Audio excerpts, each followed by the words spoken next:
नमस्कार दोस्तों, welcome to world affairs. और इस वीडियो में हम बात करने वाले हैं क्रिसमस स्टार के बारे में।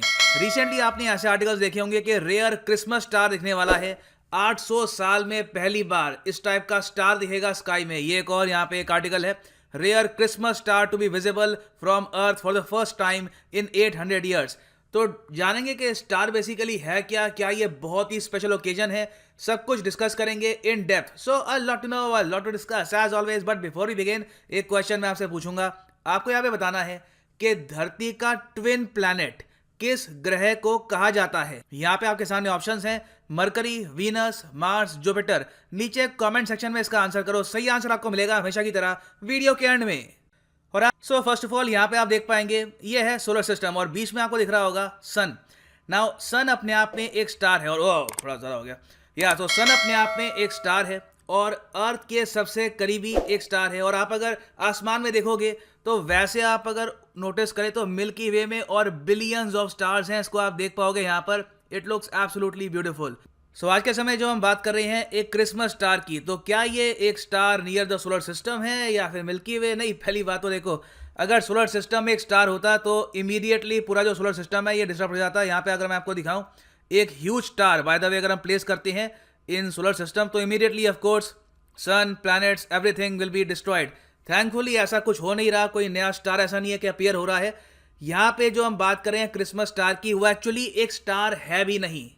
क्रिसमस स्टार में बेसिकली क्या होगा कि जुपिटर और सैटर्न अलाइन हो जाएंगे एक लाइन में और हमें धरती से हम अगर आसमान में देखेंगे तो हमको लगेगा ये एक सितारा है, ये एक स्टार है, मगर इन रियलिटी ये बस दो प्लैनेट्स हैं जो काफी हद तक एक लाइन में आ चुके हैं। फॉर एग्जांपल यहाँ पे आप अगर देखोगे, आप देख पा रहे हैं ये सन है, ठीक है, यहाँ पे बिल्कुल स्ट्रेट लाइन पे ये आपको दिख रहा होगा जुपिटर, ये सैटर्न। अब आप कहेंगे जुपिटर इतना चमक क्यों रहा है? देखिए, जुपिटर अपने आप में एक मिनी सिस्टम ही है एक टाइप का। आप अगर नेचुरल सैटेलाइट देखो जुपिटर की तो 79 according to NASA 79 natural satellites है। इसमें से कई तो इतनी बड़ी है, हम मानते हैं कि वहाँ पे लाइफ हो सकती है। फॉर एग्जांपल यूरोपा आप अगर देखें तो यूरोपा में काफ़ी इंटरेस्टेड है नासा। फिर उसके अलावा कई और नेचुरल सैटेलाइट्स है, फॉर एग्जांपल कैलिस्टो है, गैनीमीड है। फिर आप यहाँ पे अगर देखो सैटर्न को, तो सैटर्न ऑल्दो जुपिटर से छोटा है साइज में, मगर रिसेंटली 2019 में डिक्लेयर किया गया था कि एक्चुअली सैटर्न के पास ज्यादा नेचुरल सैटेलाइट्स है compare to Jupiter. Around Saturn के पास है आज के समय 82 natural satellites, most natural satellites in the solar system. तो यहाँ पे भी आप अगर देखोगे लुक्स क्वाइट ब्राइट। तो इन दोनों प्लैनेट्स को आप अगर टेलीस्कोप से देखेंगे एट नाइट कभी भी तो ये हमेशा चमकते हैं। इस बार के क्रिसमस में खास ये हो रहा है कि दोनों अलाइन कर रहे हैं। और अगर आप प्लैनेट अर्थ से, यहाँ पे ये प्लैनेट अर्थ है, यहां से आप अगर देखेंगे ना तो हमको दिखेगा एक बहुत ही सुंदर क्रिसमस स्टार, जो रियलिटी में स्टार है नहीं, बस दो प्लैनेट्स काफी करीब आ रहे हैं तो हमारी आंखों को लगेगा बस कि ये एक स्टार है। और इसको क्रिसमस स्टार ऑब्वियसली हम इसलिए कह रहे हैं क्योंकि जो ये दोनों प्लैनेट्स हैं ये काफी करीब आ रहे हैं ड्यूरिंग क्रिसमस, तो उसके हिसाब से इसको कहा जा रहा है अ क्रिसमस स्टार। और यहाँ पे आप अगर देखोगे तो 21 दिसंबर 2021 को ये बिल्कुल दोनों जो प्लैनेट्स हैं पास आ चुके होंगे। ऑफ कोर्स ज्यादा करीब होगा जुपिटर, उसके पीछे होगा सैटर्न। और 21 से लेकर हो सकता है कि जनवरी की स्टार्टिंग तक ये काफी ब्राइट रहे इन द स्काई। तो ऐसा कुछ जो दृश्य है ये आपको दिख सकता है। ये आपको दिखेगा यहाँ पर मून और यहाँ पर इस तरीके से दिखेगा जुपिटर सैटर्न का क्रिसमस स्टार। ना इस सब के अलावा एक और इंटरेस्टिंग बात ये भी है कि जब ये प्लैनेट सबसे करीब आएंगे ऑन 21 दिसंबर तो उसी दिन पड़ता है द विंटर सोलिस्टिस। ना विंटर सोलिस्टिस क्या है?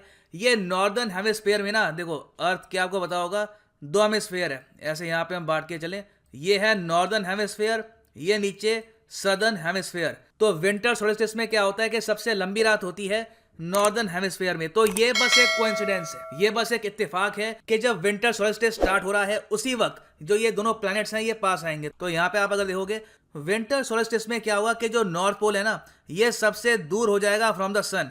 तो पूरा जो ये नॉर्दर्न हेमिस्फीयर है इसकी वजह से जो यहाँ पे रात है ये लंबी हो जाएगी और जो ये दिन है ये काफी हद तक छोटा हो जाएगा। तो ये एक बहुत ही इंपॉर्टेंट पॉइंट है और एग्जाम में काफी बार आता भी है कि समर सोलिस्टिस किस मंथ में आता है, तो ये आता है जून में। विंटर सोलिस्टिस आता है दिसंबर में। Very important point for exam perspective. अच्छा, यहाँ पे जो 800 साल की बात हो रही है ये क्या है? क्या हर 800 साल में इस तरीके से दोनों जो ये प्लैनेट्स हैं ये अलाइन करते हैं? तो देखो ऐसा कुछ नहीं है। 800 साल पहले बताया जा रहा है कि ऐसा एक अलाइनमेंट हुआ था इन 1226। तो आज से आप करीब 800 साल पहले जाएं, ऑलमोस्ट 800 साल पहले, तो जाके इस टाइप का एक दृश्य दिखेगा। उसके अलावा ऐसा नहीं है कि हर 800 साल में ऐसा दृश्य आपको दिखेगा। बताया जा रहा है कि अगली बार 2400 में ऐसा दृश्य देखने को मिलेगा। So it can happen after 400 years, 800 years. इसमें कोई स्पेसिफिक रूल है नहीं ना। एक और बात यहाँ पे मैं ऐड कर दूं, इस स्टार को एक और नाम से भी बुलाया जाता है मीडिया में, ये है स्टार ऑफ बेथलेहम। आप देखोगे काफी आर्टिकल्स यहाँ पे आपको दिखेंगे, star of Bethlehem will begin to light up Somerset skies for the first time in 800 years. Now star of Bethlehem एक स्टार है जिसका मेंशन किया गया है बाइबल में। बताया जाता है कि जब जीसस क्राइस्ट का जन्म हुआ था तो उस वक्त 3 राजा उनसे मिलने के लिए आए थे, 3 वाइज मैन उनसे मिलने के लिए आए थे और उनको गाइड किया था इस स्टार ने। तो सिंस क्रिश्चियनिटी में लोग सेलिब्रेट करते हैं जीसस क्राइस्ट का बर्थ, उसी टाइम ये स्टार आ रहा है, तो इसलिए लोग कह रहे हैं कि this is the star of Bethlehem. Religion से इसको जोड़ के देखा जा रहा है, mostly in US and Europe. So आपका क्वेश्चन होगा कि क्या ये जो स्टार है आप देख पाएंगे? देखिए, मोस्ट प्रोबेबली आपको चाहिए होगा टेलीस्कोप। मेरी आपको एडवाइस ये है कि मीडिया पे, इंटरनेट पर जो वीडियोस होती हैं उस पर फोकस करिएगा। वहां पे आपको बहुत ही सुंदर इमेजेस, वीडियोस और वेरियस और मटेरियल आपको मिल जाएगा इस स्टार के बारे में, तो वहां से एंजॉय करिएगा। You will be able to enjoy this much better. So वापस आते हैं अपने क्वेश्चन पे कि इनमें से कौन सा प्लेनेट कहा जाता है द ट्विन ऑफ अर्थ। तो यहाँ पे जो सही आंसर है ये है वीनस। वीनस को कहा जाता है द ट्विन ऑफ अर्थ क्योंकि अर्थ और वीनस ऑलमोस्ट साइज में सेम ही है। अगर वीनस सन से थोड़ा सा और दूर होता तो पॉसिबिलिटी थी, कई साइंटिस्ट कहते हैं कि वहां पर भी लाइफ होती, वहां पर भी ओशंस होते, मगर it is too close to the sun और जो गोल्डीलॉक्स जोन होता है उसके काफी ये बाहर है। So that is why Venus has no life. और यहाँ पे जो टेम्परेचर है ये भी काफी हाई है, but still we call it earth twin. So इसी नोट के साथ यह वीडियो का अंत।